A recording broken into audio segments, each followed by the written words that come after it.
Me permito darle la palabra al moderador de la segunda mesa, que es Vicente Bañuelos. Él tiene 23 años de experiencia en las áreas de litigio y arbitraje comercial. Se graduó de la Escuela Libre de Derecho y obtuvo su maestría en la Universidad de California. Posteriormente cursó el doctorado de la Universidad Panamericana, que actualmente está elaborando su tesis doctoral. Él ha sido profesor en el Instituto Tecnológico de Estudios Superiores de Monterrey, en la Universidad Panamericana, y se encuentra en la lista de árbitros de la Cámara de Comercio Internacional, la Canaco, el CAM. También es autor del libro Arbitraje Comercial Internacional y ha manejado litigios complejos en diferentes sectores. Ha sido abogado, coárbitro único y presidente en tribunales arbitrales en más de 40 arbitrajes. Adelante, Vicente, la moderación de la mesa es tuya. Muchas gracias, Ana. Muchas gracias por la invitación. Bueno, antes que nada, felicito la anterior mesa, fue muy interesante y nos nutrió mucho a todos los que no somos expertos en cine. Bueno, ahora lo que vamos a hacer es vamos a analizar esta reforma a la luz de los tratados internacionales, ¿no? Entonces, la idea es revisar esta reforma en relación a las obligaciones que tenemos con base en la OMC y con base a tratados de libre comercio y también tratados de inversión. Y bueno, nos acompañan expertos de varias partes del mundo o en varias partes del mundo también. Y si me permiten, voy a presentar a nuestro primer colega, el doctor, maestro Rodolfo Rivas, nos hablará de la perspectiva de la reforma a la luz de la OMC. Don Rodolfo se encuentra ahorita inclusive en Ginebra, y bueno, si me permite la indiscreción, y es un abogado con más de 17 años de experiencia en el sector privado y público, forma parte de la lista de expertos para conocer las disputas de la OMC. Rodolfo es panelista en nombres de dominio en varios centros, figura como abogado pro bono en el Tribunal de Arbitraje Deportivo, CAS, director de un par de cortometrajes, abogado por la Universidad Panamericana de Guadalajara y es maestro en Derecho por la Universidad de Alicante y la Universidad de Stanford. También tiene un MBA por la Universidad de Londres. Y bueno, pues sin más, Rodolfo, si pudieras empezar. Bueno, buenos días. Antes que nada, quisiera agradecer a Ana por organizar esto y a todos por la invitación. Yo soy abogado, pero antes de ser abogado soy cinéfilo. Y en gran parte soy abogado porque no pude ser director de cine. Pero por eso es por lo que este tema me llama muchísimo la atención. En relación a la mesa anterior, yo me voy a enfocar específicamente al marco de la OMC. Toda legislación mexicana debe de atenerse primero a la Constitución, pero no voy a hablar de eso porque no soy experto. Y como segundo lugar, se tiene que atener a los tratados internacionales.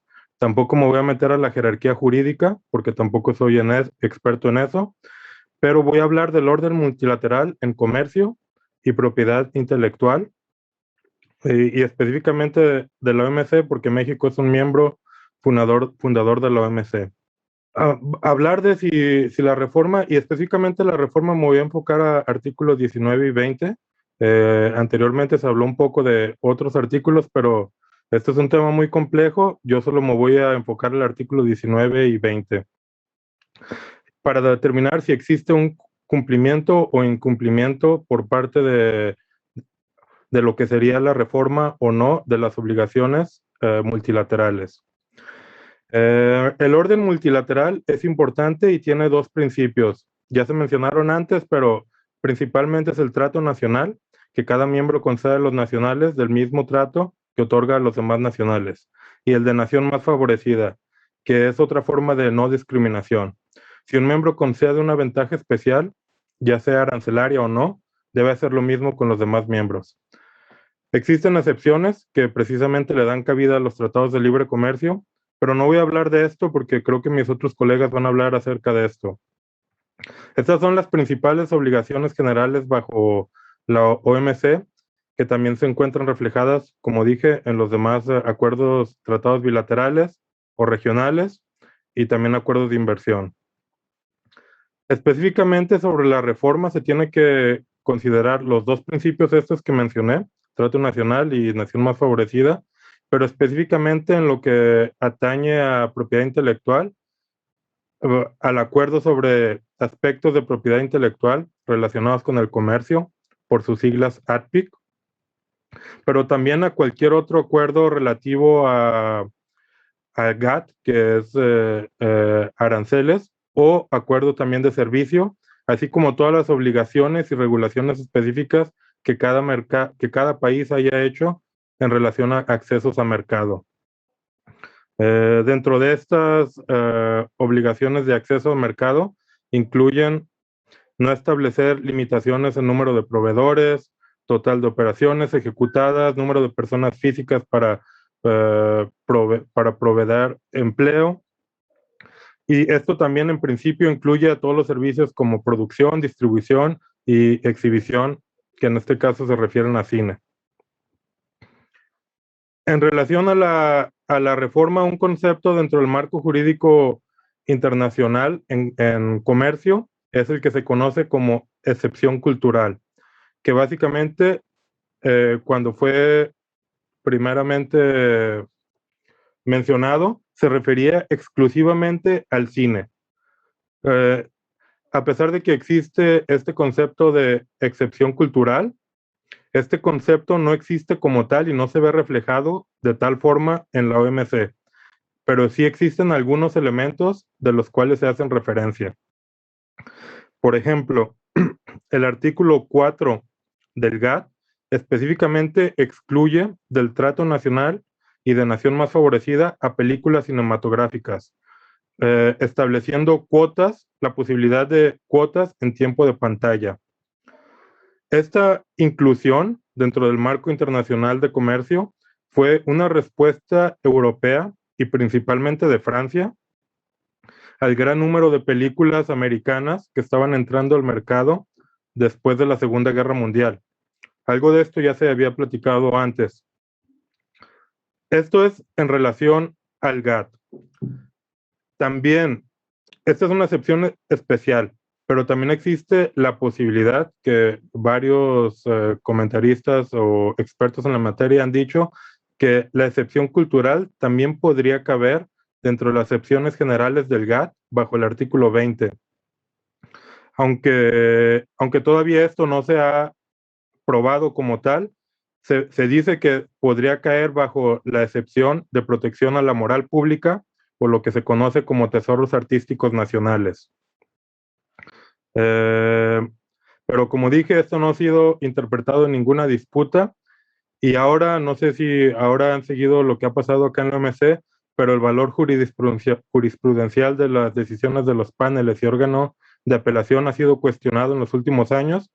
Entonces, no sabemos qué es lo que el valor jurisprudencial de anteriores decisiones podría significar para una posible controversia posterior.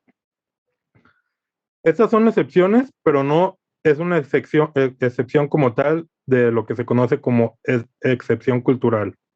Pero si nos vamos a la discusión de los trabajos preparatorios del GATT, sí se identificó como productos audiovisuales un área de gran interés para la Unión Europea, como comenté, Francia en particular, Canadá, y después de la institución, varios países la han utilizado, como es el caso de China y también Corea del Sur. Cabe mencionar que directores de China, Corea del Sur y México han ganado el Oscar a Mejor Director en los últimos años.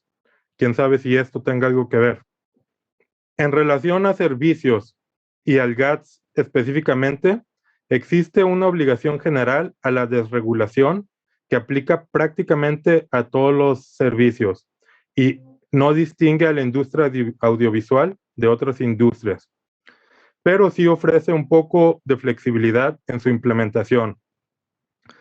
Y también se tiene que tomar en cuenta las obligaciones específicas en materia de acceso al mercado de cada país miembro de la OMC. En materia de servicios audiovisuales, esta es prácticamente una de las áreas bajo las obligaciones de acceso a mercado en la OMC que tiene el mayor número de excepciones por los miembros.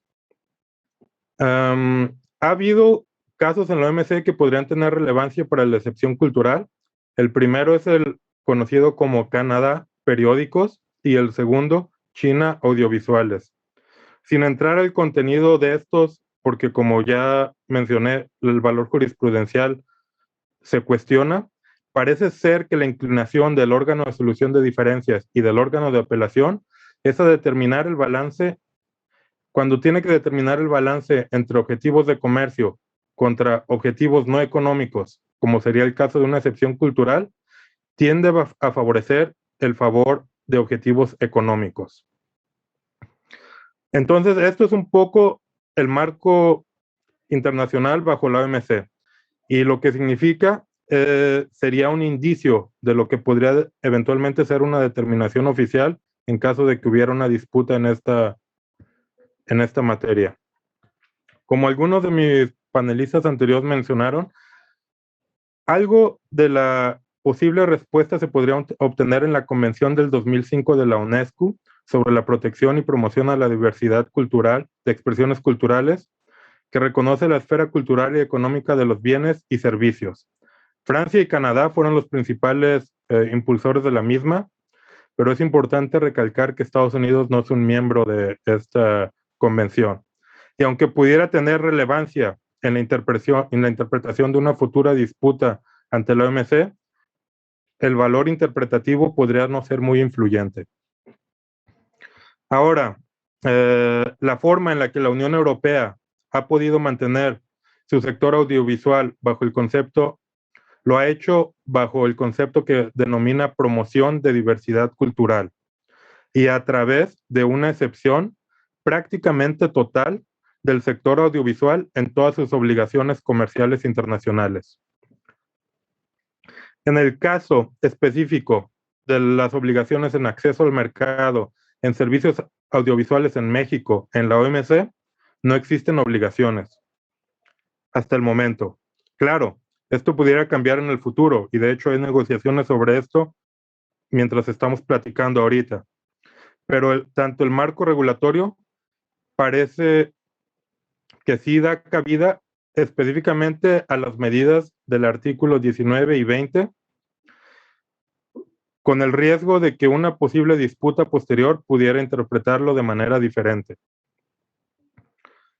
Sin embargo, el orden multilateral no es todo. Existen obligaciones bilaterales y regionales, que estas provienen por parte de tratados de comercio y de inversión, que este es lo que mis colegas van a hablar. Pero este es básicamente el marco multilateral, específicamente de la OMC. Muchas gracias, maestro Rodolfo Rivas.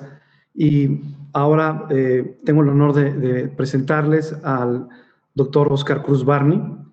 Él es doctor en Derecho con mención honorífica por la Universidad Panamericana y licenciado en Derecho con mención honorífica por la Universidad Iberoamericana. Título de licenciado en Derecho homologado a título universitario oficial español, de licenciado en Derecho por el Ministerio de Educación, Cultura y Deporte de España. Es investigador del Instituto de Investigaciones Jurídicas de la UNAM, en donde es director de la Revista Mexicana de Historia del Derecho y coordinador del área de Historia del Derecho. Es investigador nacional nivel 3 en el Sistema Nacional de Investigadores del CONACYT. Ha fungido como panelista del Mecanismo de Solución de Controversias del capítulo 19 del Tratado de Libre Comercio de América del Norte en materia de antidumping. Es árbitro de la Cámara Internacional de Comercio de París, CCI, y del Centro de Arbitraje de México, CAM, y fue vicepresidente de la Comisión de Comercio Exterior de la Confederación de Cámaras Industriales de México, CONCAMIN, y actualmente es presidente del Comité Nacional Mexicano de la Unión Internacional de Abogados, es un nombre en francés que prefiero no pronunciar, así como autor de diversos libros y artículos publicados en México y en el extranjero. Y el doctor Óscar Barney nos va a platicar de la perspectiva de la reforma a la luz de los tratados de libre comercio, TELECAN y TEMEC, en particular con un énfasis del principio de trato nacional. Y bueno, sin más, doctor, si gusta empezar.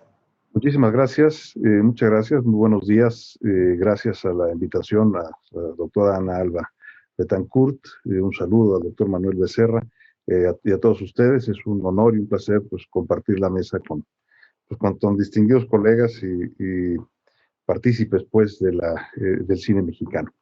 Y a mí me gustaría dar un poco o lo que voy a hacer es dar un panorama sobre el régimen de igualdad pues que pretende dar o que pretenden dar los tratados de libre comercio en términos de acceso a mercados, de acceso a servicios y de protección a la inversión.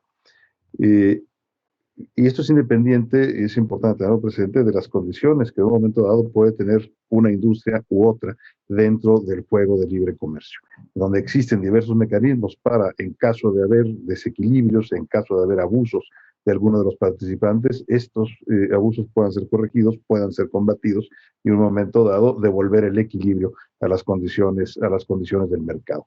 La tarea y el papel que tienen que desarrollar los tratados de libre comercio, o que buscan desarrollar los tratados de libre comercio, es justamente ofrecer unas mismas condiciones de mercado, de acceso a mercado en términos de regulación, en donde cuando aparecen actores que son mucho más fuertes que otros o más importantes que otros o con mejores capacidades que otros, pues existen otros mecanismos de compensación o mecanismos para buscar el equilibrio en esa relación. Esto es importante tenerlo presente porque ni todo es culpa del libre comercio, ni todo es gracias al libre comercio, ¿no? Simplemente el libre comercio lo que plantea es una plataforma de relación comercial, de intercambio comercial, en donde ya en tratados pues, más complejos, como los que vamos a mencionar, pues se incluyen los servicios y se incluye, como ya se mencionó, se incluye al cine y se incluyen servicios profesionales y una serie de cosas. México es un país que tiene 12 tratados de libre comercio con 46 países, 32 acuerdos para la protección y la promoción recíproca de inversiones, 9 acuerdos de alcance parcial en el marco de la Asociación Latinoamericana de Integración, y participamos pues activamente en organismos internacionales, ¿no? La OMC, la APEC, la propia LAN, ¿no?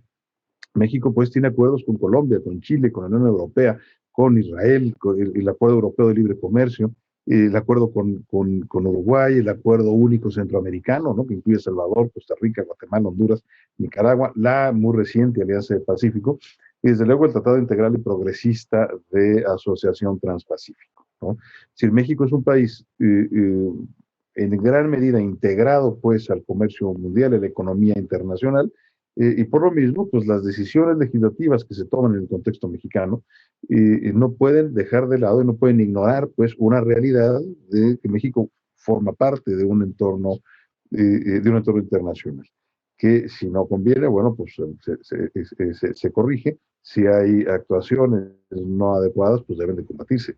Y ya está, ¿no?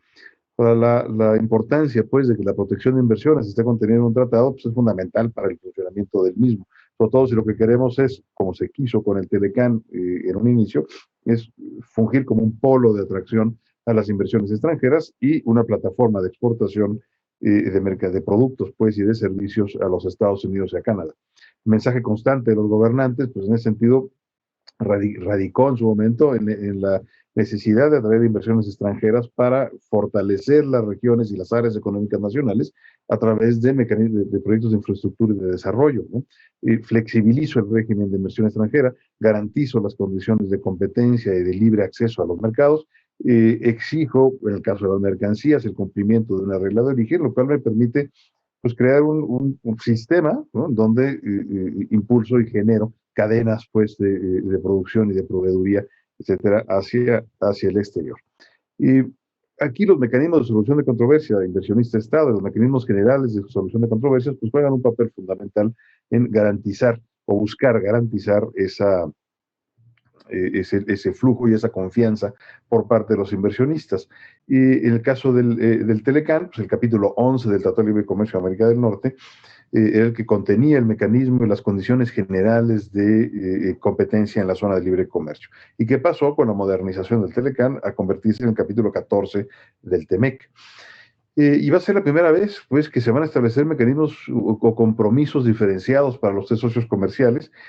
Canadá queda excluida del procedimiento arbitral, ¿no? Los inversionistas canadienses no podrán acudir al mecanismo de solución de controversias del capítulo 14, sino que tendrán que iniciar, pues, procedimientos de impugnación ante tribunales nacionales mexicanos o, en su caso, ante tribunales nacionales estadounidenses, más no arbitrajes de los contemplados dentro del capítulo 14. Ese derecho se pierde también para los inversionistas mexicanos y los inversionistas estadounidenses en el mercado canadiense. Ahora, hay cambios importantes en el mecanismo del TEMEC respecto del capítulo 11 del Telecán. Se endurece de manera radical, digamos, la posibilidad de que un inversionista pueda acudir cuando considera que su inversión ha sido vulnerada o que no va a recibir las ganancias esperadas. Pues, para poder acudir ahora a un arbitraje del capítulo 14, pues tiene que esperar para solicitar el inicio del arbitraje, que pasen 30 meses para que pueda hacerlo, esperar a que un tribunal de mayor jerarquía nacional haya resuelto, salvo que no sean efectivos las instancias nacionales. Es decir, cambian las circunstancias, se hace mucho más difícil para un inversionista extranjero defenderse en el marco del TEMEC. Sin embargo, existe el TIPAT, el Tratado Integral y Progresista de Asociación Transpacífico, que mantiene el mecanismo de defensa de inversión que se tenía en el antiguo capítulo 11 del Telecán. Hay una serie de sectores privilegiados, digamos, en donde cuando si hubiera contratos gubernamentales no tendríamos que esperar todos esos meses: petróleo y gas natural, generación de energía, telecomunicaciones, transporte e infraestructura. Ya se mencionó el caso de la iniciativa y la reserva esta de 10% del tiempo total de exhibición, que se contiene en la ley vigente y que se plantea un incremento al 15%, si bien ya se dictaminó que tenía que darse en 10%. Pero bueno, es interesante, si uno lee en la exposición de motivos por qué se plantea que se suba al 15%, donde se dice que, cito, no existe un libre mercado, pues los contenidos norteamericanos no compiten en igualdad de condiciones con los contenidos producidos en nuestro país. En ese sentido, para equilibrar esta falta de competencia, se incrementó el porcentaje vigente al 15%. Sin embargo, lo que no se explica es lo siguiente: a ver si en el proyecto del artículo 19 se dice: los exhibidores reservarán el 15% del tiempo total de exhibición para la proyección de obras cinematográficas nacionales. Y luego dice un poco más adelante: salvo lo dispuesto en los tratados internacionales en los cuales México no haya hecho reservas de tiempo de pantalla. Por lo tanto, el argumento planteado en la exposición de motivos y el texto del artículo 19 se contradicen, ¿no?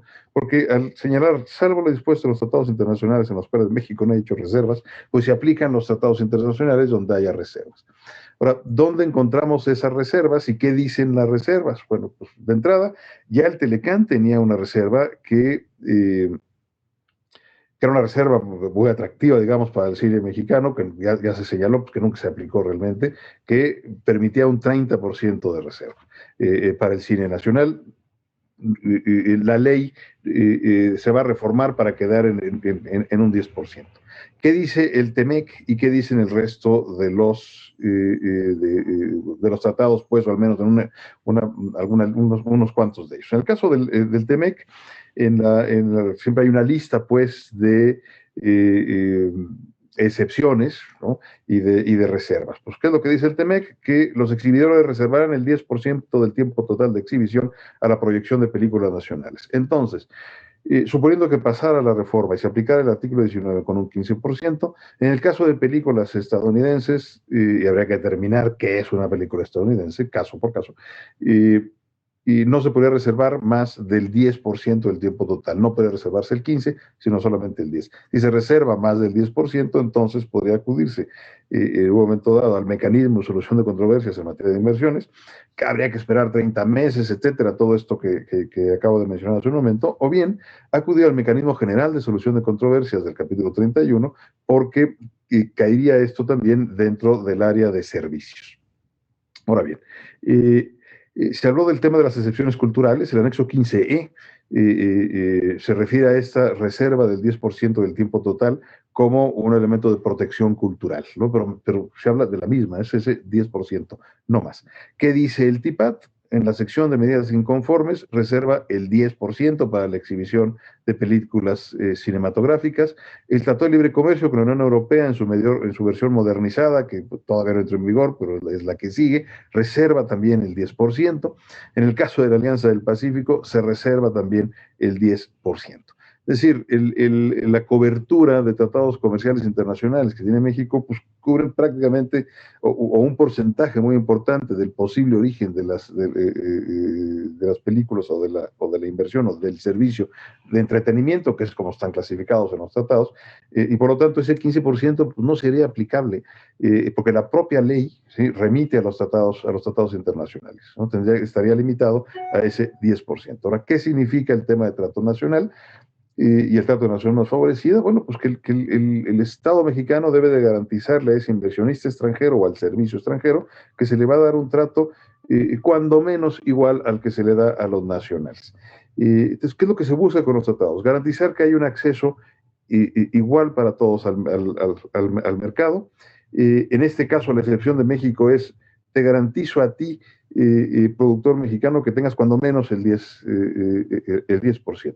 Ahora, si el problema es que hay actores demasiado pesados, hay actores que se quedan con el mercado, etcétera, hay otros mecanismos, ¿sí?, para buscar corregir esa situación dentro de la legislación mexicana, no necesariamente dentro de los tratados. Muchísimas gracias. Muchas gracias, doctor. Bueno, ahora va a continuar el maestro Alejandro García. Alejandro García es socio del grupo de arbitraje de Clyde & Co. en Londres, donde enfoca su trabajo en el arbitraje comercial y de inversión. Alejandro ha representado a partes en arbitrajes bajo las reglas de la CCI, CIADI, London Court of International Arbitration, CCE y CENUDMI, entre otras. También ha fungido como árbitro bajo las reglas de la OMPI. Alejandro está admitido para ejercer la profesión de abogado en Inglaterra y Gales, Nueva York y Chile. Alejandro estudió Derecho en Harvard Law School, donde hizo su LLM con un Fulbright Scholarship, y la Facultad de Derecho de la Universidad de Chile, donde hizo su licenciatura. Alejandro es coautor del primer libro en la lengua inglesa enfocado al uso del arbitraje para resolver disputas sobre propiedad intelectual, que se denomina International Intellectual Property Arbitration, publicado por Kluwer en 2010. Y bueno, sin más, el maestro García nos va a platicar sobre la perspectiva de la reforma a la luz de los tratados bilaterales de inversión y también con un enfoque en los casos en que sea casos de arbitraje de inversión, en que se han considerado los derechos de propiedad intelectual como inversión. Adelante, Alejandro. Bueno, muchas gracias, Vicente, muchas gracias a la doctora Ana Alba y al doctor Manuel Becerra por el tiempo, haberme dado tiempo para hacer esta presentación.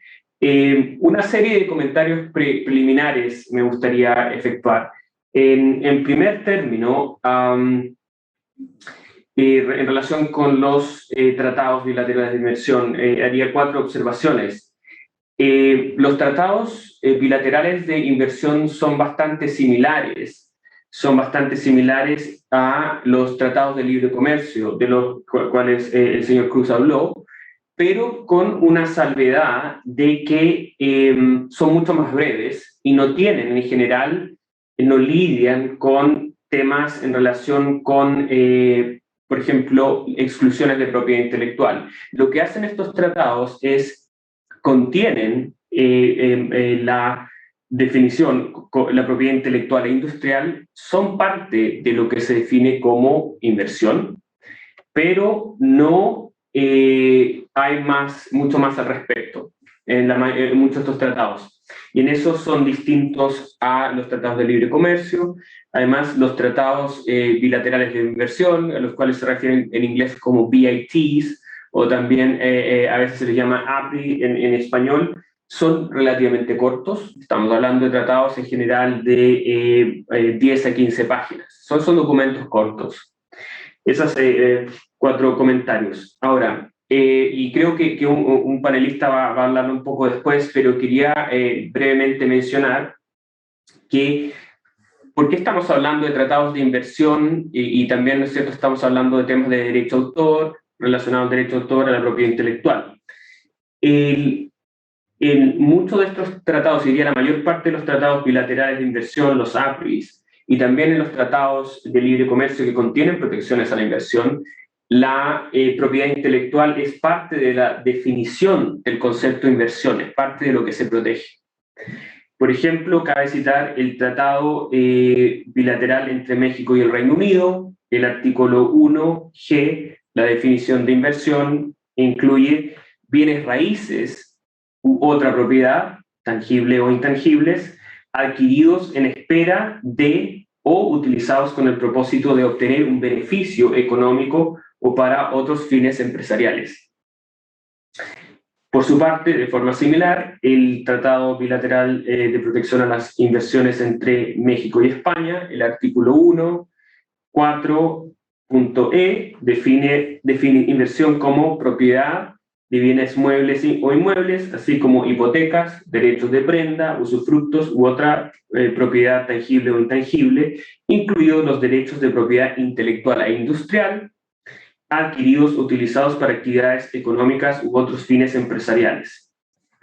Entonces, vemos por qué estamos hablando un poco de las inversiones. Ahora, los tratados, en general, estos tratados bilaterales de inversión, desde mi punto de vista,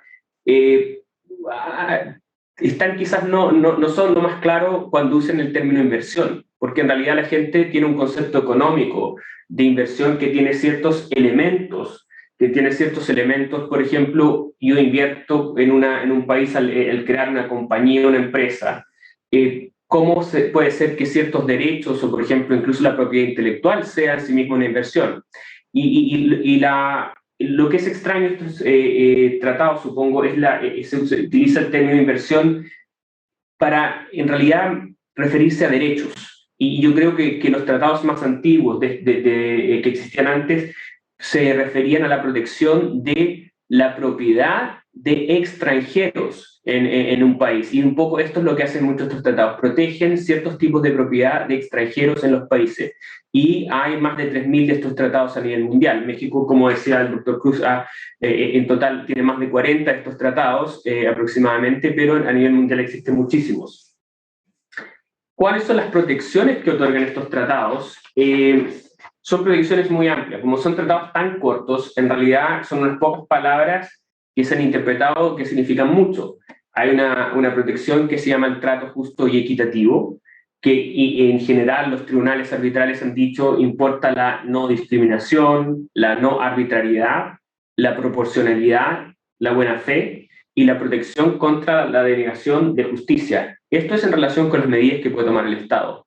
Entonces estamos hablando que qué es lo que puede hacer el Estado y tiene ciertas cortapisas, y esto se lo dan los tratados. Trato justo y equitativo, después protección y seguridad plenas, también es una protección física o jurídica, depende de la interpretación. También está la prohibición a la expropiación ilegal de estos derechos o propiedad que existe en un país, y desde el punto de vista de estos tratados, la reforma, en cierta medida, es problemática, en el sentido que dice, bueno, se están limitando ciertos derechos, se está tratando de forma desigual a compañías extranjeras o no. Puede ser muy loable el fin, pero a veces existe este análisis y desde el punto de vista de estas protecciones pueden ser problemáticas. Naturalmente, no quiero dar una visión específica, pero puede dar lugar a disputas, puede dar lugar a disputas internacionales. Estos tratados, en general, las disputas se ventilan ante tribunales arbitrales internacionales. Se va al arbitraje internacional, el CIADI, también está UNCITRAL. Entonces, ustedes serán familiares, en México ha tenido muchos tratados, muchos casos bajo el NAFTA, el TELECAN, por arbitraje de inversión, por medidas, temas regulatorios. ¿Cuáles son las consecuencias? ¿Cuáles son las consecuencias de una violación de estas garantías en estos tratados? Es el pago de compensación. Es importante aclarar que no significa que el Estado no pueda hacer. el Estado siempre puede hacer, en cierta medida el Estado puede hacer lo que quiere, ¿no? Pero la consecuencia es monetaria. Si el Estado, por ejemplo, decide aplicar no un 15% ¿no es cierto?, de contenido local mexicano, sino que dice que es el 50%, bueno, puede hacerlo. El problema, desde el punto de vista de los tratados bilaterales de inversión, es que si eso genera pérdidas, el inversionista afectado puede demandar por el pago de compensación, pero no puede enervar, no puede prevenir que esa medida sea, digamos, tenga lugar o efectuada. Y entonces el pago de compensaciones bajo el principio que es un caso muy antiguo ya, que se llama de Horso Factory, que dice que el pago de la compensación tiene que borrar las consecuencias de la ilicitud. Por tanto, la compensación puede ser significativa. Estamos hablando no solamente del daño emergente, pero también del lucro cesante, vale decir, las ganancias que se dejaron de recibir. Ahora, creo que es importante también ver casos parecidos, en cierta medida no necesariamente idénticos, pero los casos en los cuales asuntos de propiedad intelectual o industrial llevaron a arbitrajes de inversión. Y no hay muchos casos, no hay muchos casos. Se pueden contar con los dedos de una mano. Estamos hablando de, hay un solo caso que dice relación con derecho de autor, y más específicamente copyrights, que es un caso que se llama Einerson con Canadá. Después tenemos dos casos respecto a marcas que son Bridgestone con Panamá, Philip Morris con Uruguay, y el cuarto caso relevante es Eli Lilly con Canadá, que dice relación con patentes. Y vamos así, bueno, tengo un poco de tiempo todavía, creo, ¿no? Le pregunto al moderador para ir un poco explicar de qué se tratan estos casos. El primer caso que menciono es Einerson con Canadá. Es un caso que está pendiente, comenzó el año 2019. Se trata de 3 ciudadanos estadounidenses que han demandado a Canadá por que Canadá no ha respetado, según dicen los inversionistas, los dueños de una compañía, son estadounidenses, una compañía que lleva más de 50 años en Canadá, obteniendo y procesando información en relación con datos sísmicos. Esta es información que se utiliza en la exploración de la industria del gas y el petróleo para ver dónde están los yacimientos petrolíferos. Y dice que esta información que está protegida por el copyright de Canadá y también como secretos industriales ha sido diseminada por Canadá en violación a estas protecciones. Ahora bien, esto fue diseminado por Canadá de forma mediante legislación, que Canadá dijo, no, es que esa legislación prevalece sobre los derechos de autor, el copyright. Entonces, esta gente, estos estadounidenses litigaron en Canadá contra esto y le fue mal. Así que como le fue mal, dijeron, bueno, tratemos de incoar una acción bajo, en este caso es el Telecán, el NAFTA. Entonces empezaron un arbitraje de inversión y alegan pérdidas de $2.500 millones, porque dicen que esta información es muy valiosa. Aparentemente, según dicen, lo es, pero...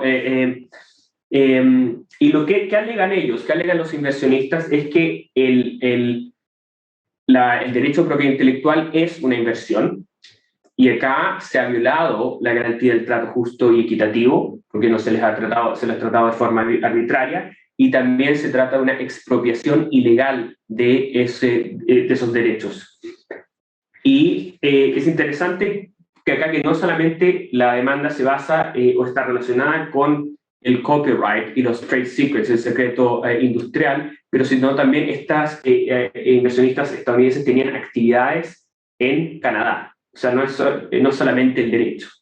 Y ese es el primer caso. El segundo caso, Bridgestone con Panamá, que es un caso decidido, y el caso que mencioné primero todavía está pendiente. El segundo caso que voy a mencionar es Bridgestone con Panamá, que es un caso muy interesante porque está decidido, hay un laudo final, y en este caso se trata de, veo que no tengo mucho tiempo, pero lo voy a hacer muy rápidamente, se trata de oposición de marca que planteó Bridgestone contra una compañía china que estaba tratando de inscribir la marca Riverstone para neumáticos en Panamá. Entonces, lo que dijo en este caso Bridgestone es que se opusieron a esa solicitud de marca, pero Bridgestone definitivamente perdió, se desistió de la posición. Y el distribuidor de esta compañía china en Panamá demandó a Bridgestone en Panamá. Perdió en primera instancia, perdió en apelación, pero la Corte Suprema panameña le otorgó $5 millones en compensación al distribuidor de la compañía china, diciendo porque perdieron oportunidades porque Bridgestone había incoado estas oposiciones de forma, digamos, sin fundamento, etc. Y por eso empezó el arbitraje de inversión. Bueno, de forma resumida, Bridgestone perdió este arbitraje porque el tribunal arbitral consideró que no era una medida suficientemente grave, no iba a juzgar lo que la Corte Suprema panameña había decidido. Le da por eso también hay que tomar en cuenta que los tribunales arbitrales tienen bastante, a veces no prejuzgan o no se meten en lo que ha decidido un tribunal. Le dejaron mucha, diría, libertad. Dijeron, bueno, estamos de desacuerdo. Nos parece que es como un poco $5 millones, ni siquiera se había establecido el nexo, pero dijo, pero bueno, es lo que el tribunal, la Corte Suprema panameña decidió, no nos podemos meter mucho en eso. Lo interesante de este lado es que el derecho a la marca se consideró como una inversión. Ahora, el tribunal dijo que la marca en sí misma, las marcas en sí mismas, por sí mismas, no eran necesariamente protegidas por el tratado, sino que requerían también algún tipo de explotación, de actividad. Pero esto fue decidido porque el tratado en cuestión incluye lenguaje que requiere que exista este tipo de actividad, en el sentido de decir que la inversión tiene que tener ciertos requisitos. Y fue por eso que el tribunal, en este caso, se pronunció de esta forma. En otros tratados en los cuales no existe requisitos adicionales a lo que es inversión, probablemente baste con el registro. Y yo creo que me quedé sin tiempo, quizás después puedo hablar de Philip Morris y Eli Lilly con Canadá, ¿no? Para rematar en las preguntas, pero yo creo que Vicente después puedo comentar sobre esos dos, si queda tiempo. ¿Cómo no? Bueno, ahora, muchas gracias, Alejandro, muy interesante. Ahora le cedemos la palabra al doctor Rafael Pérez Miranda. Si me permiten, lo voy a presentar. Él es abogado, es doctor en Derecho Internacional por la Facultad de Derecho de la Universidad de Buenos Aires. Tiene un postdoctorado en la Facultad de Derecho de la Universidad de Buenos Aires.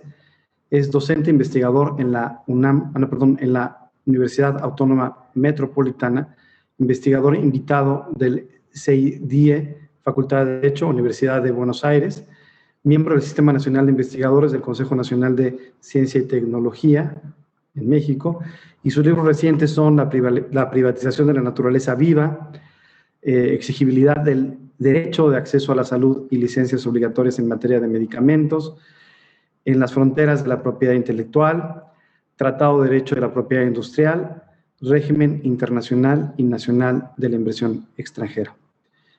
Bueno, sin más, el doctor Rafael Pérez nos va a platicar de cómo el derecho de autor, resolverá la cuestión de si el derecho de autor puede considerarse una inversión para efectos de estos tratados de inversión de los que hemos estado platicando.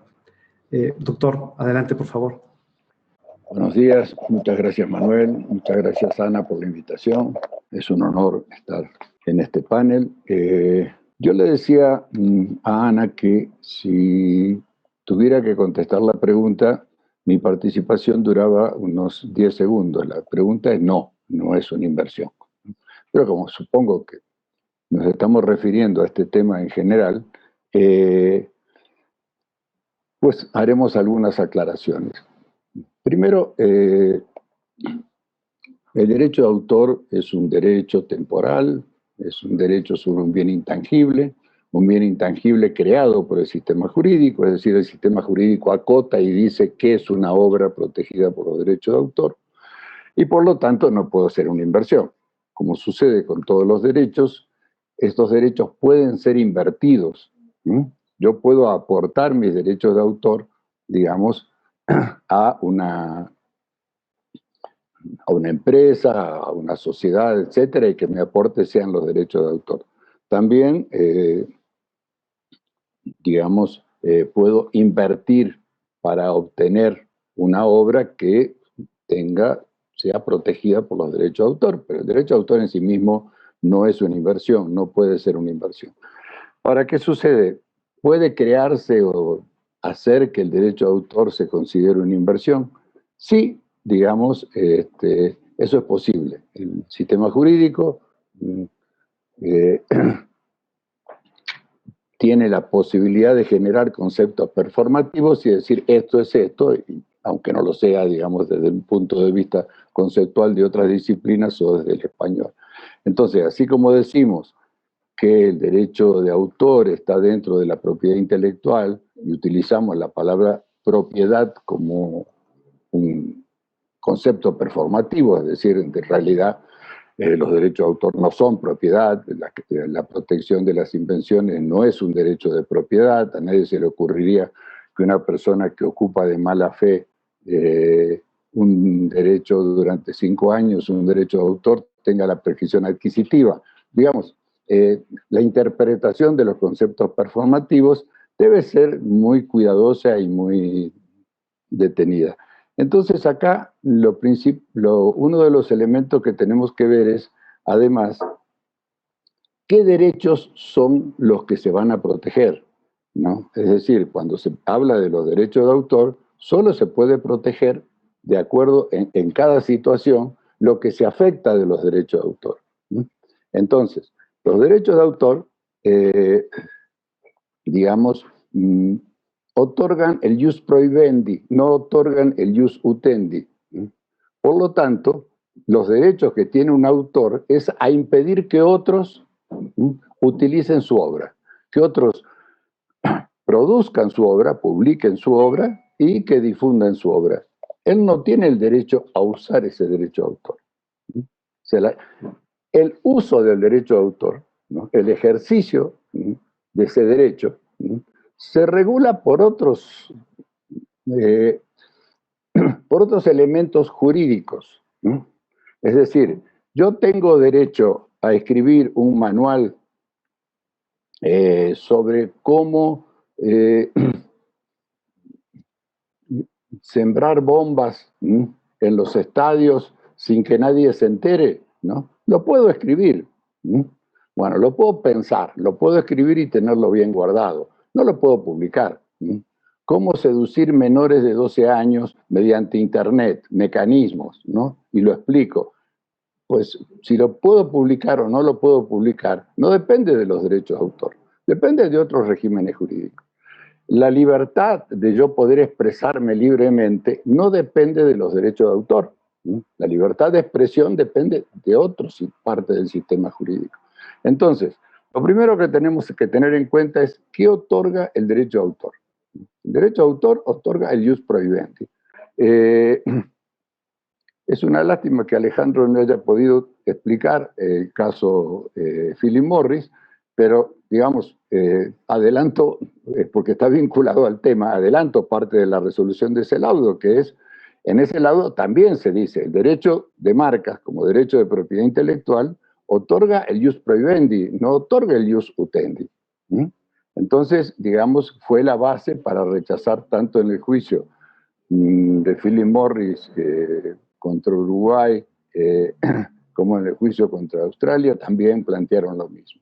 Es decir, cuando hablamos de propiedad intelectual, tenemos que sacarnos de la cabeza la palabra propiedad, ¿no? Porque, digamos, es una analogía, pero una analogía llena de excepciones, y tenemos que entrar a ver las partes intangibles.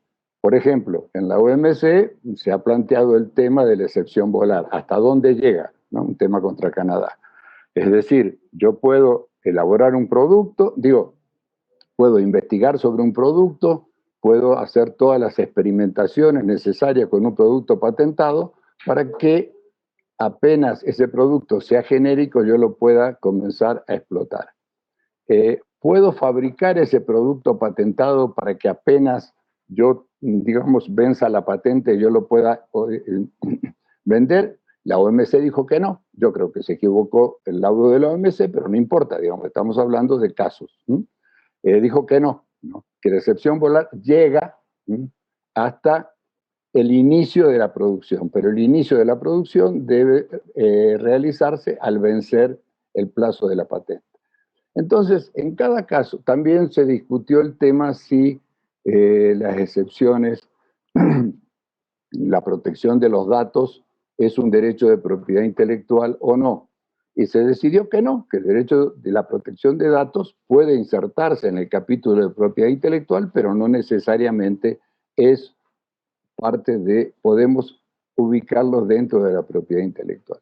Entonces, primer punto, digamos, los derechos que otorga el derecho de autor, digamos, que es sobre el tema. El segundo punto es la consideración performativa del derecho de autor como una inversión. Muy bien, entonces, el derecho de autor es una inversión. Por ejemplo, veamos qué derechos otorga la Convención de Berna. Dice, los autores de obras literarias y artísticas protegidas por el presente convenio gozarán del derecho exclusivo de autorizar la reproducción de sus obras por cualquier procedimiento y bajo cualquier forma. Ese es el derecho que tiene un autor. Digamos, el TEMEC es muy amplio, muy claro, ¿no?, en los derechos, cuando define el derecho de propiedad intelectual como una inversión. Ahora bien, el Tratado de Libre Comercio de México con Gran Bretaña es mucho más reducido, como ya explicó Alejandro, habla solo de bienes intangibles. Ahora bien, los inversores tienen otros derechos, ¿no?, derivados de la protección. Uno de los derechos es el derecho a no ser expropiado y otro de los derechos es no se le puede imponer condiciones de desempeño, nivel mínimo de trato, trato nacional, trato de nación más favorecida. Pueden tener el trato de nación más favorecida, en este caso es el trato, cuando en derechos, digamos, de propiedad de inversión se habla del trato de nación más favorecida, en realidad es el derecho de un inversor a ser tratado de la manera, es un derecho del inversor contra la nación, no de la nación contra el inversor, ¿no? Entonces, tenemos el derecho de autor como una inversión, ¿no? Sin embargo, el derecho de autor tendría la protección, trato de nación más favorecida, digamos, y el trato nacional. Pero eso lo tiene el derecho que otorga el derecho de autor, ¿no? No la obra en sí. O sea, el autor tiene derecho a ser tratado, a obtener los mismos derechos que se le otorga a otros autores. El hecho de que el derecho de autor sea una inversión no quiere decir que, digamos, un libro sea una inversión. Lo que quiere decir es que el autor tiene derecho a que otro no imprima ese libro como un libro escrito por él, que no se publique otro libro. Él no tiene derecho, otro derecho que ese, no tiene un derecho a publicar ese libro. Entonces, ¿qué sucede?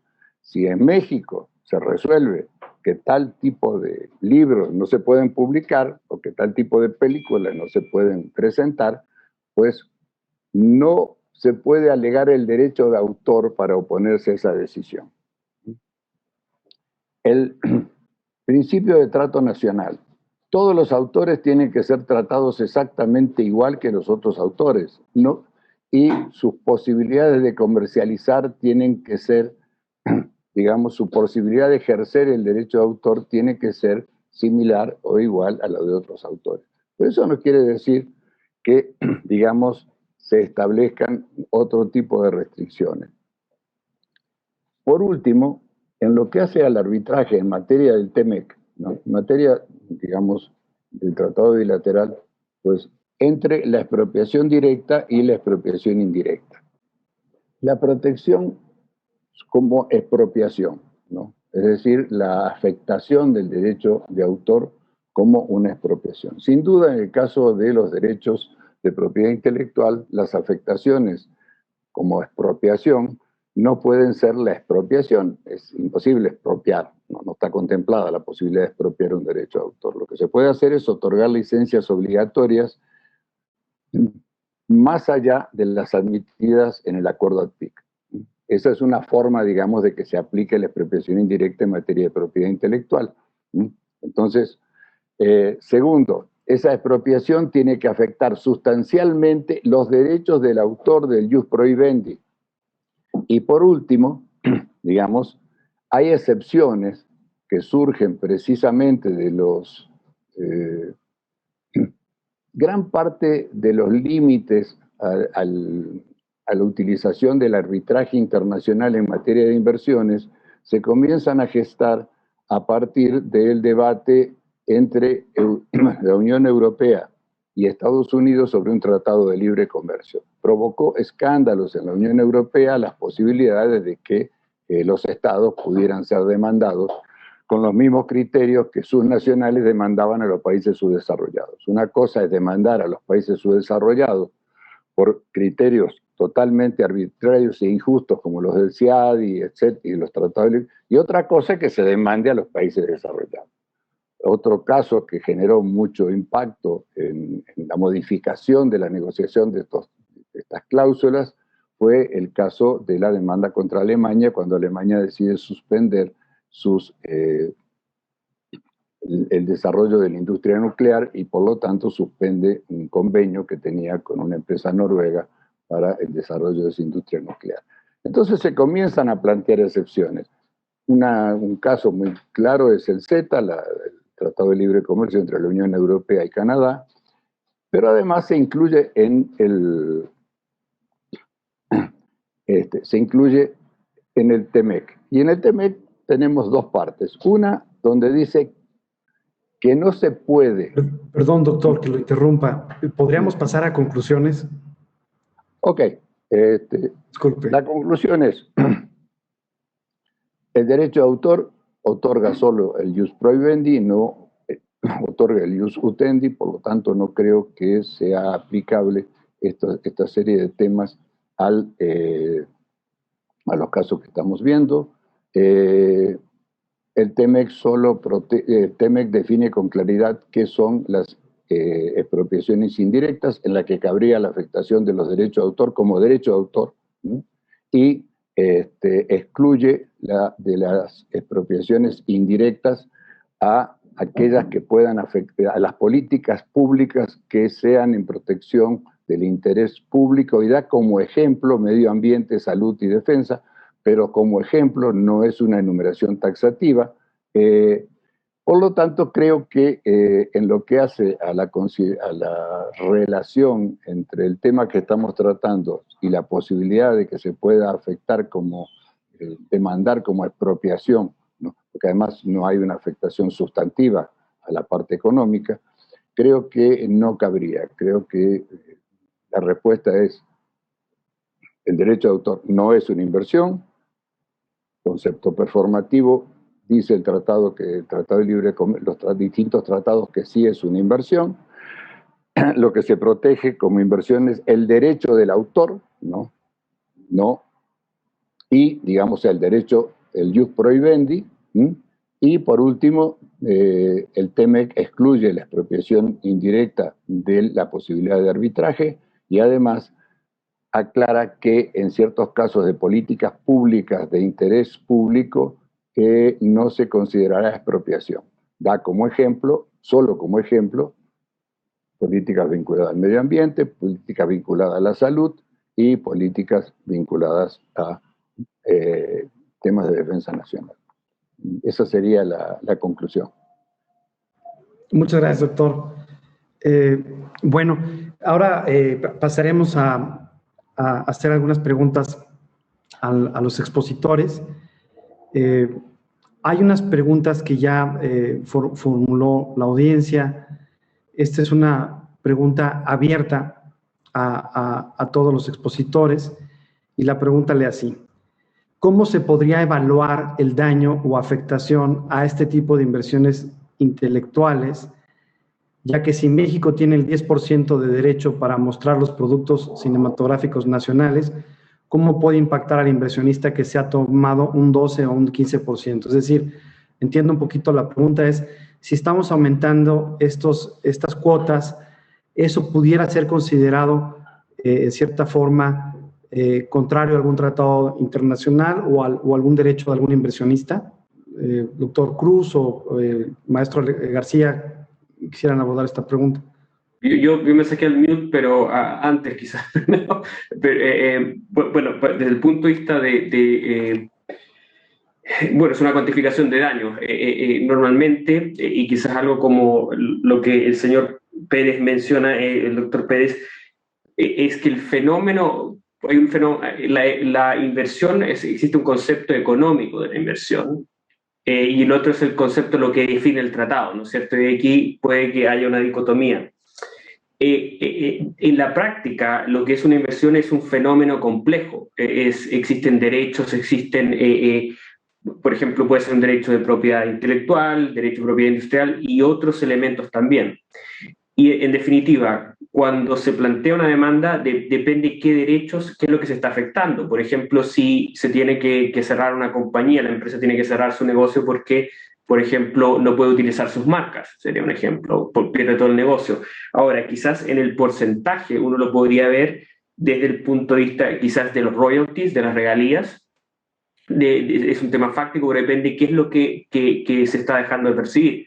Exhibo 5% menos, reduce las regalías que se está afectando al titular del derecho de autor, puede ser, digamos, depende mucho de lo que pase. Por ejemplo, si por ese incremento se lleva a la quiebra de una empresa, quién sabe, o sea, depende mucho, es muy fáctico, y eso es lo que diría yo, pero hay aspectos, por ejemplo, a regalías que podrían verse afectadas. Correcto, doctor Cruz. Sí, bueno, desde luego, totalmente de acuerdo. En un momento dado, lo que podría alegar el dueño del derecho pues, para exhibir la película extranjera es que habiendo un tope mínimo o un tope determinado de 10%, se le dio más, a él está quitando la posibilidad de ocupar ese espacio. Que en un libre comercio podría ocuparlo porque simplemente prefieren su película frente a la película nacional, ¿no? Y es una decisión del que compra la película o los derechos de la película para poderla exhibir. Entonces, como ya mencionó el doctor Alejandro García, habría que cuantificar eso cuánto significa en términos de pérdida de derechos. Y un comentario rapidísimo, estoy de acuerdo, es muy difícil encuadrar el tema del derecho de autor dentro del concepto de inversión extranjera, pero justamente el tratado, por eso, dentro de las excepciones al trato de nación más favorecida y trato nacional, son tanto en inversión como en materia de servicios, ¿no? Quizás un reclamo tendría que irse más por el lado del mecanismo general de solución de controversias, en el caso del TEMEC, por una violación a un principio dentro del tema de servicios transfronterizos. Gracias. Correcto, muchas gracias. Tenemos una pregunta para el doctor Rafael, y dice así: ¿por qué los autores de las obras no gozan del jus utendi? Porque el sistema jurídico no protege todo con una sola institución. Es decir, yo tengo libertad de expresión, yo tengo derecho a pensar lo que quiera. Eso no tiene nada que ver con los derechos de autor. Yo tengo derecho, digamos, a tengo una serie de derechos que no todos están protegidos por los derechos de autor. El derecho de autor, lo que le otorga a un autor, como el derecho de patente se le otorga a un caso que explica mucho más rápido, el COVID, ¿no? Yo puedo patentar una vacuna, pero si COFEPRIS no me la aprueba, yo no la puedo aplicar, ¿no? Entonces, una cosa es que yo tenga el derecho de propiedad intelectual sobre una vacuna y otra cosa es que yo tenga el derecho a vender en las farmacias esa vacuna. Acá pasa lo mismo. Una cosa es que yo tenga el derecho a descubrir. Ahora, el que patentó la vacuna tiene derecho a que otros no apliquen su misma vacuna o no la fabriquen. El autor tiene derecho a que otros no, digamos, publiquen o difundan su obra como autores de ellos, Y el Código Penal en eso es muy claro y muy duro. Está muy mal redactado, pero es claro y duro. Pero lo mismo sucede con el derecho de autor.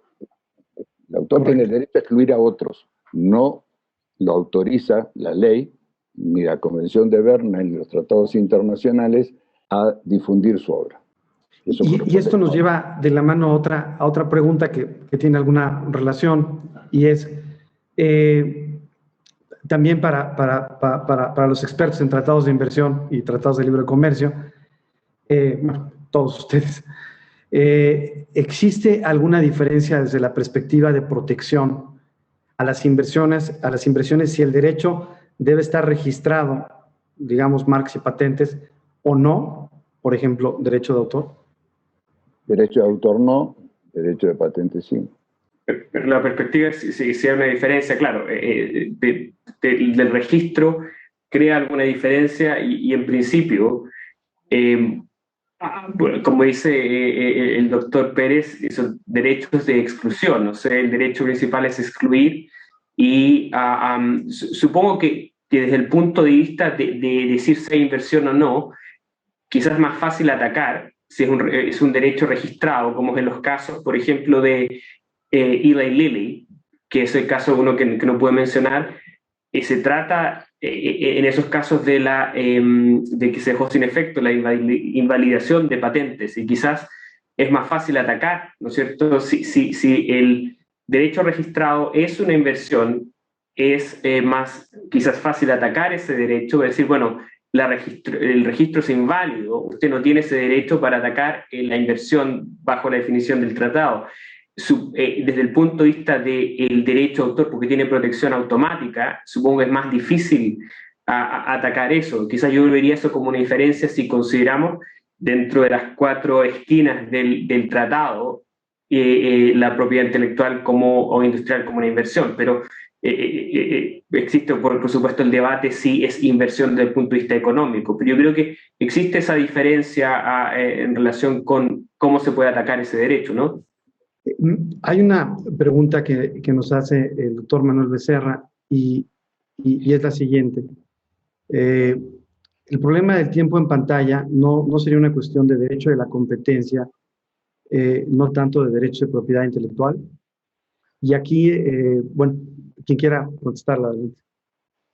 Pero yo creo que sí, o al menos en parte. Es decir, por eso hablaba al inicio de mi presentación que hay mecanismos de corrección en derecho interno, protegidos también dentro del propio TEMEC, para estas situaciones. ¿Y qué pasa si un participante es demasiado grande? ¿Qué pasa si está quedando en una parte demasiado grande del mercado? ¿Qué pasa si está actuando desplazando ilegítimamente a la competencia, etcétera? Justamente hay mecanismos dentro del derecho de competencia económica que podrían explorarse pensando en acceso a salas, ¿no?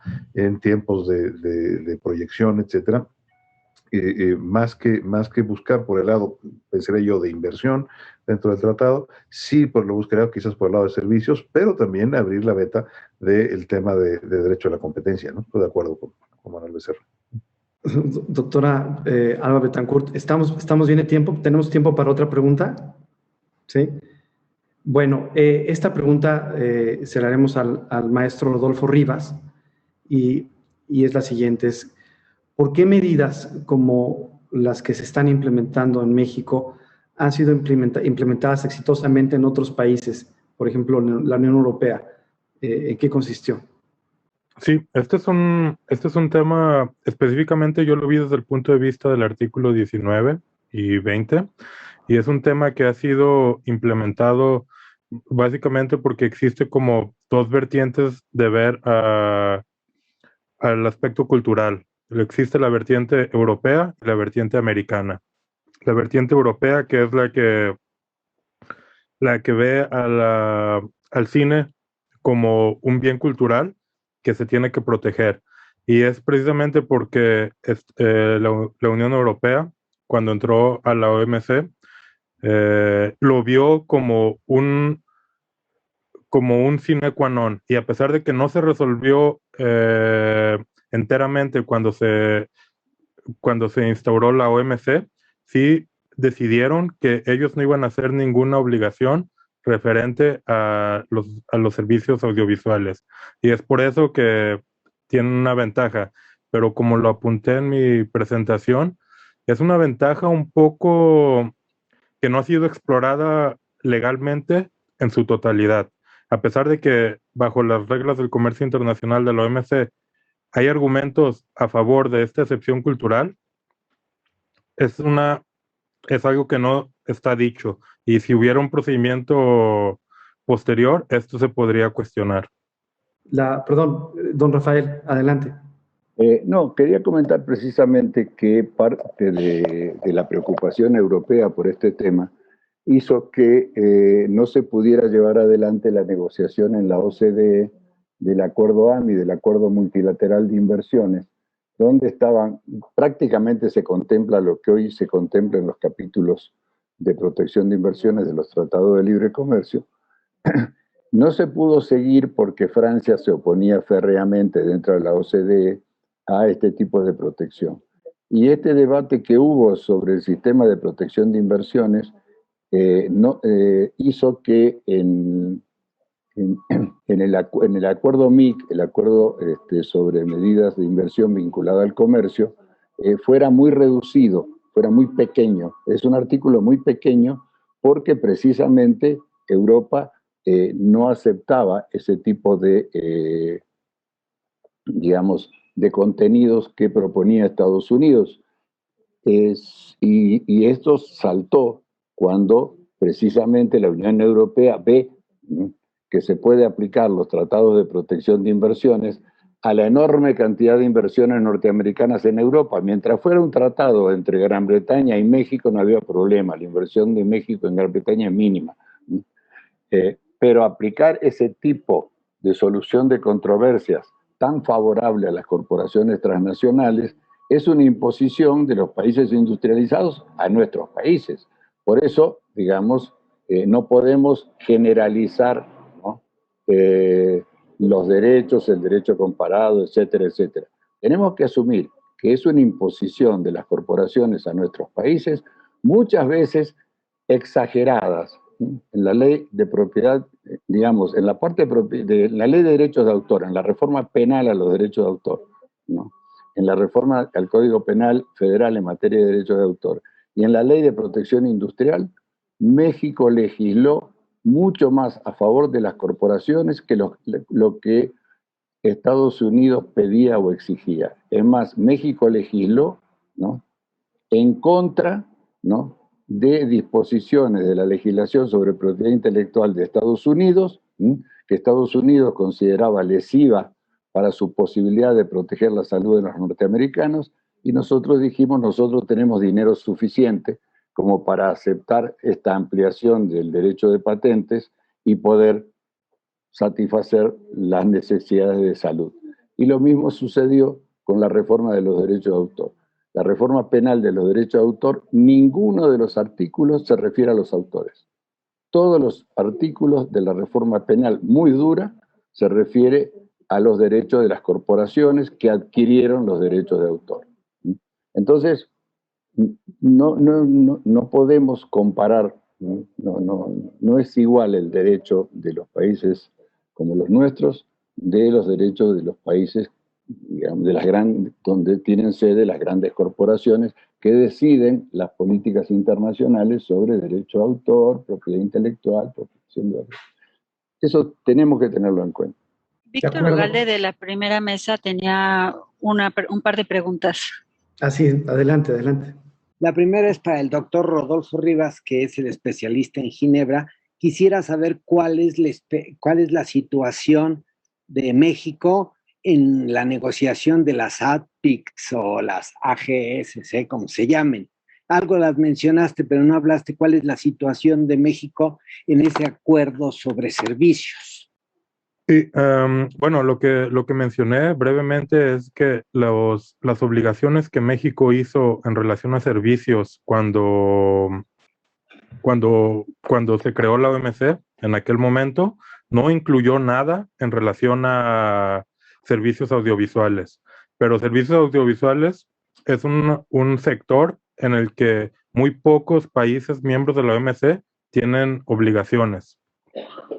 Pero en este momento se están negociando algunos, lo que se conoce como domestic regulation, bajo servicios, que está estableciendo ciertas reglas de regulación en el ámbito de servicios y en el que México es parte.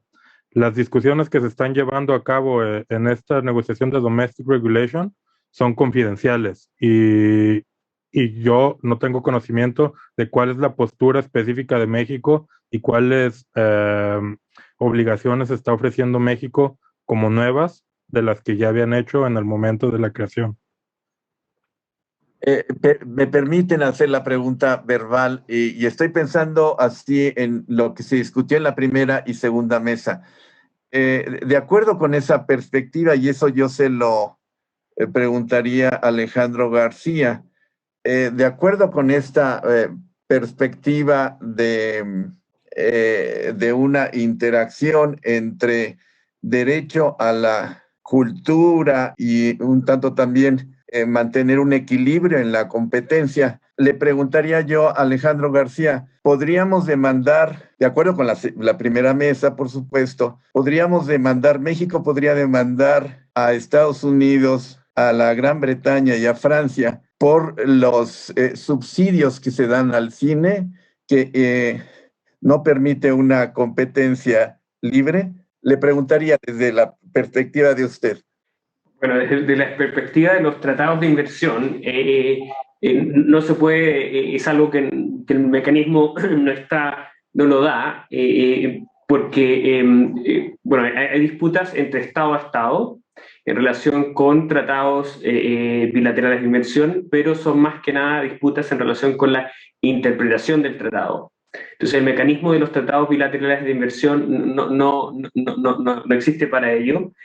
Y además, un poco extendiendo esa pregunta, también cabe pensar si, por ejemplo, comunidades, por ejemplo, indígenas que han pasado en Ecuador, podrían demandar bajo estos tratados de inversión en los estados, y en general la respuesta es que no pueden demandar porque no hay demandas reconvencionales o como se dice, no hay contrademandas en general bajo estos tratados.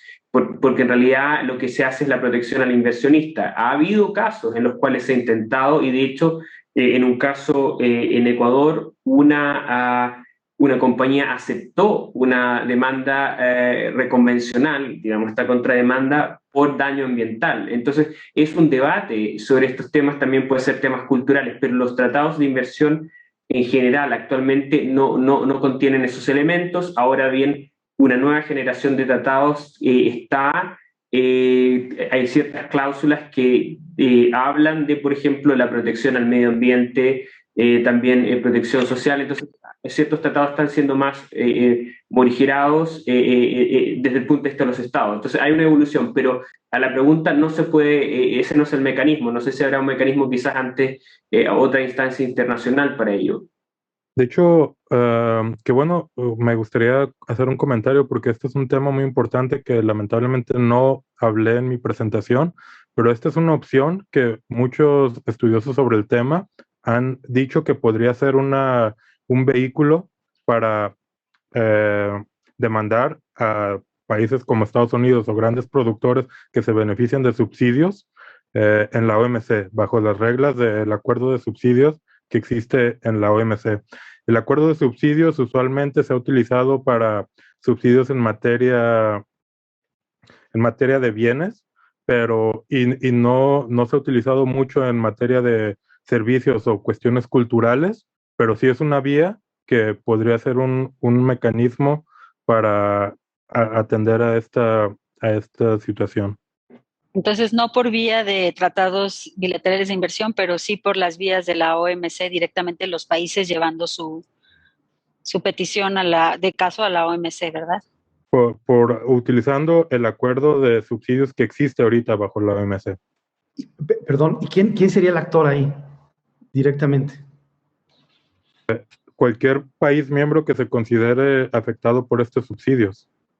En el tema de los servicios en línea o streaming que les llaman, esta medida que está tomando la reforma pareciera restringir un tanto que ciertos contenidos no puedan ser realizados por ellos. Me pregunto si eso pudiera dar pie a algún reclamo por parte de alguna de estas entidades o empresas. Me gustaría escuchar su opinión. No sé, doctor Cruz, maestro García. Perdón, yo te tenía nada más una observación a la pregunta anterior con el tema de los subsidios. Tendríamos ahí de entrada un obstáculo importante, y es que, como se mencionó también ya por el doctor Rivas, el tema de subsidios se piensa normalmente para mercancías, ¿no? Para productos, más que para servicios. Entonces, inclusive la propia Ley de Comercio Exterior no contempla la posibilidad, es decir, el procedimiento de medidas antisubsidios, se habla en todo momento de mercancías, ¿no?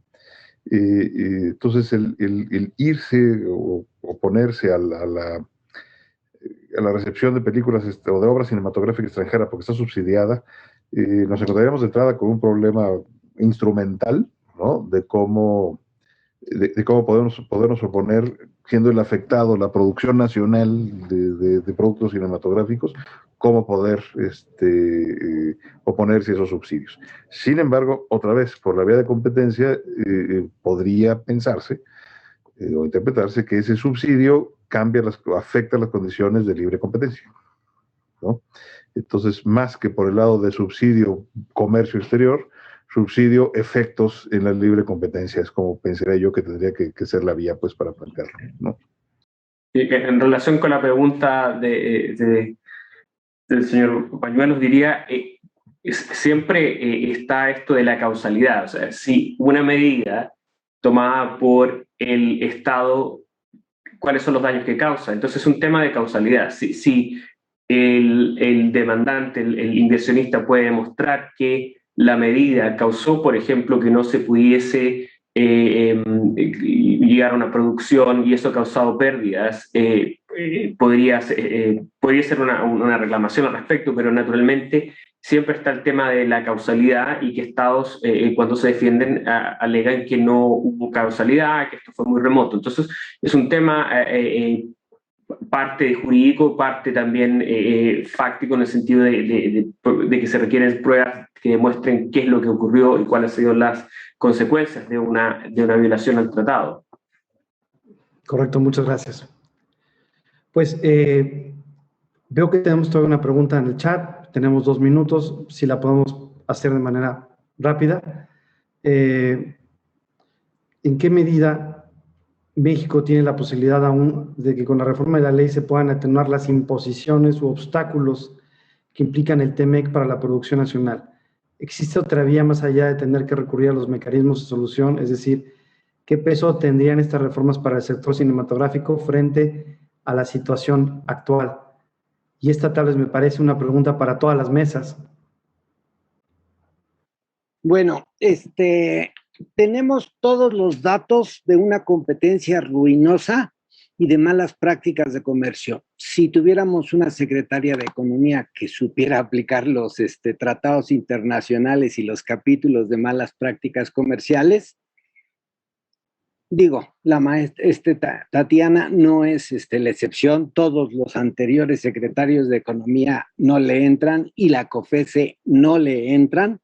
O sea, tenemos una COFESE que está más preocupada por la leche, por decir algo, donde sí encuentra agentes dominantes con 4,000 puntos y no ve los 8,000 puntos de las empresas norteamericanas que dominan el mercado.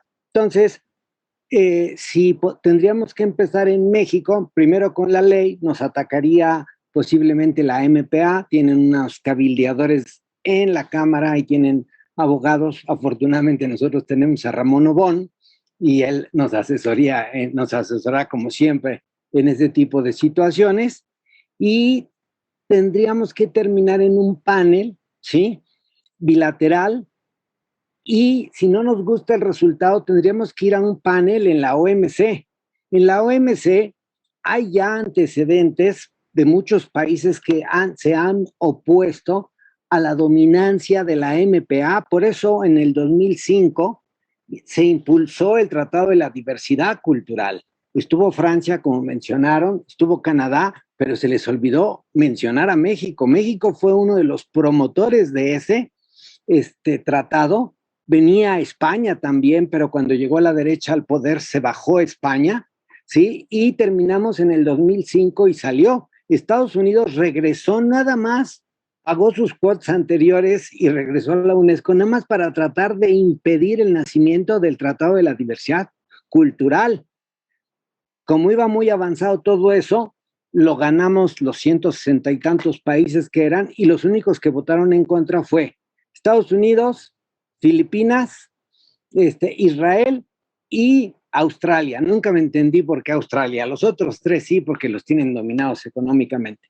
Entonces, yo sí creo que tenemos que irnos a litigios. Si sale una ley a favor del cine mexicano, hay muchos resquicios en el tema para ganar. Nosotros estuvimos cabildeando cuando se hizo la redacción y las negociaciones con el PRI, y también fuimos ahora con Morena, y afortunadamente se dejaron algunas cositas que nos permiten movernos. Yo sí creo que tendremos que llegar ya a paneles de discusión. Afortunadamente el Observatorio Público Cinematográfico que yo represento tiene datos fuertes de 20 años de malas prácticas comerciales. Entonces, hay que aprender a utilizar el derecho nacional y el derecho internacional. Y si sale una resolución positiva en la Organización Mundial de Comercio, el propio TEMEC dice que se tiene que incluir y respetar. Está en el capítulo de las excepciones. Entonces, es cuestión de invertirle. No son baratos los pleitos. Tendríamos que pagarle a nuestro querido Ramón y a otros especialistas, y tendríamos que juntar pruebas y tendríamos que trabajar mucho. Pero yo creo que el desarrollo de la nación en materia de industrias culturales, sobre todo la cinematográfica y la del audiovisual, lo permite. Muchas gracias. Pues termina la segunda mesa. Doctora Ana Alba Betancourt, muchas gracias, y obviamente pues concluimos nuestra participación. Pues muchas gracias. Bueno, por razones de tiempo ya no podemos tomar más preguntas, pero sí los invitamos a tanto a nuestro auditorio como a nuestros ponentes a quizás poder llevar a cabo una segunda reflexión más cercano a que se vuelva a discutir esta reforma en la Cámara de Diputados y Senadores de nuestro país. Agradezco mucho a Alejandro García por haber traído también este tema al Instituto de Investigaciones Jurídicas, a todos los ponentes en especial, y al doctor Manuel Becerra, también coordinador de este evento.